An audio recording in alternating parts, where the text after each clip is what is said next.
precisa ou não de um diretor esportivo. Por quê? Porque se o diretor, segundo as palavras do Alexandre Matos, né, ele não tem a autonomia para efetuar as contratações, ele tem que passar por uma sabatina, né, de pessoas até chegar ao sim ou não do Josh Wonder, né, que fica lá nos Estados Unidos comandando tudo e todos, né, tudo que eu digo, tudo em relação ao Vasco e todos os times que a 777 detém mundo afora. Então, eu acho que não há necessidade de ter a figura do diretor esportivo. No passado, ali atrás, o Brax era uma aposta, até indicada pelo Juninho Pernambucano. Ele nunca tinha feito um grande trabalho, mas há quem diga que se ele tivesse autonomia, ele poderia ter feito um trabalho melhor. Embora a gente, torcedor do Vasco, tenha ficado bastante chateado com algumas contratações que foram feitas, né? Principalmente os jogadores que estavam sobrando no Santos, os jogadores que estavam sobrando no Bahia, jogador reserva no Náutico. No retorno do Vasco à primeira divisão, o torcedor esperava que jogadores de maior qualidade ou de mais nome fossem contratados. Quando viu que o Vasco fez apenas 9 pontos em 12, 13, 14 rodadas, não me recordo exatamente, e que estava na lanterna do Campeonato Brasileiro, a corda apertou, né? E aí foram ao mercado e contrataram outros jogadores mais conhecidos, e com isso trouxeram, né? Corrigiram a rota, trouxeram o Ramon Dias, com isso conseguiram, nos minutos finais ali da última rodada do Campeonato Brasileiro, livrar o Vasco de mais um rebaixamento. Então, assim, eu não acho que precise. Se ele não toma decisão, se ele não tem um scout que ele monitora, se o Vasco não tem um jeito de jogar, eu acho que tem uma série de coisas que dificultam o trabalho do diretor de futebol. E nem estou com isso defendendo o Alexandre Matos, não, porque eu acho que ele tem muito mais culpa do que o Lúcio Barbosa nesse sentido, né? O fato de fazer negócios só com um empresário, de trazer jogadores que não acrescentaram nada ao Vasco até agora, né? Nem os que custaram caro e nem aqueles que vieram de graça. Eu não acho que teve nenhum jogador que chegou aí de janeiro para cá que agradou o torcedor vascaíno. João Vitor oscila. Não, o Galdamés e o Sforza já vinham sendo monitorados. Primeiro, o Galdamés, ele já é do grupo 777, bem antes do Mato. E o Sforza também.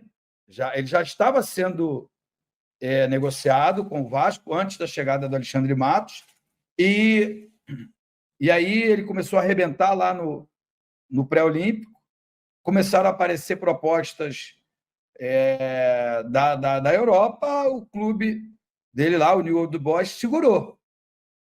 Viram que as possibilidades para a Europa não avançaram, resolveram aceitar a proposta do Vasco, e aí o Alexandre Matos já estava como dirigente do Vasco. Então, eu não acho que essas duas contratações, que são as duas que mais agradam, né? Eu gosto do João Vitor, mas ele ainda está longe de ser o zagueirão de 6 milhões de euros. Mas aí, por exemplo, Edmundo, você falou muito sobre não precisar de uma figura do diretor de futebol, mas será que é por conta do estilo da SAF do Vasco? Porque, por exemplo, eu acho importante em certos clubes, até como SAF ou associativo, não importa, mas se o clube dá, assim, ó, é o seguinte, você vai ser o diretor, tá aqui o dinheiro, tá o dinheiro aqui na sua mão e você faz o que você quiser. Agora, no caso do Vasco, que não dá para ter parâmetro do cara que chegar e vai poder contratar o que quiser. Não, tem que passar por um monte de burocracia. Será que não é por isso que não precisaria de um diretor? Porque é importante um cara que saiba negociar, saiba conversar, tenha portas abertas com vários empresários, não só um, como você citou. Mas o que vai adiantar? Pode trazer quem você quiser. Vai trazer o Caetano, que nem quis vir por conta disso. O Matos veio, que é um top do mercado, também não conseguiu fazer nada. Será que não é por conta da SAF do Vasco que não adianta trazer um diretor de futebol? Claro que eu falo isso pelo modelo de contratações, né? Jogadores jovens aqui da América do Sul que possam vir para a vitrine Vasco e aumentarem o valor de venda, para que eles vendam, independente se a performance foi boa, se tem lucro, vende. Foi assim que eles fizeram com todos os jogadores que foram negociados no Vasco até agora, e nenhum deles foi brilhante, né? Talvez ali o Gabriel Peck, por ter sido titular, e no início do ano passado ter jogado ótimas partidas, principalmente no clássico contra o Fluminense, quando ele fez 2 gols. Enfim, mas não chegou a ser brilhante, não chegou a virar um ídolo do Clube de Regatas Vasco da Gama, a ponto da gente lamentar a saída de algum desses jogadores. Eu sou do meio da bola e entendo muito o mercado da bola. O que eu vou explicar sem contar de novo aquela historinha que se eu te der o dinheiro, você vai a Londres, sem aquela historinha. Futebol é o seguinte: o jogador está em alta, você tem que pagar caro. O jogador está em baixa, você paga mais barato, mas corre risco, né? Mas tem jogador que... O problema do Vasco é que contratou jogadores desconhecidos, totalmente. A gente não sabe se ele está em baixa ou em alta. Né? Não tem o negócio de seduzir também, de seduzir o jogador? Certos jogadores, por exemplo, tem a proposta do Vasco, mas de 3 times. Fala, mas aqui no Vasco tá pagando em dia, tá etc, não tem esse Mas negócio. qual é a sedução nesse momento? Pagar em dia é obrigação. Quase todos os times da Série A do Campeonato Brasileiro estão pagando em dia. Tem ali uma história ou outra que atrasa direito de imagem, e direito de imagem não existe, tá? Direito de imagem é fraude ao contrato de trabalho, é salário, porque ali é como um contrato de imagem, você só paga menos impostos, e todo mundo sabe disso, não adianta tapar o sol com a peneira. É claro que quando você vai conversar com um jogador que tem outras propostas, você precisa ser convincente. O que você convence? Os campeonatos que você vai... O que convence? Os campeonatos que você vai jogar, né? A sua estrutura física, né? CT, estádio, essas coisas, né? E isso faz muita diferença. Mas, principalmente, o que você vai... qual a sua participação nos campeonatos que vai disputar. Se você vai disputar título, você vai disputar para não ser rebaixado. E aí o Vasco perde. Porque o ano passado lutou para não cair até os minutos finais, e acho que esse ano o Vasco piorou. Eu não tenho a menor dúvida disso que eu estou falando. Né? Embora tenha gasto aí 100 milhões, ele piorou. Porque nenhum jogador que chegou é melhor do que o Peck, e nenhum jogador que chegou é melhor do que o Marlon Gomes. Isso é um fato. Tem claro. E outra coisa, o Medel, que chegou o ano passado como xerifão, tem sido um dos piores jogadores do Vasco nessa temporada. Ele não joga nem de zagueiro, nem de volante, nem de zagueiro. E, mesmo assim, é capitão e homem de confiança do Ramon Dias.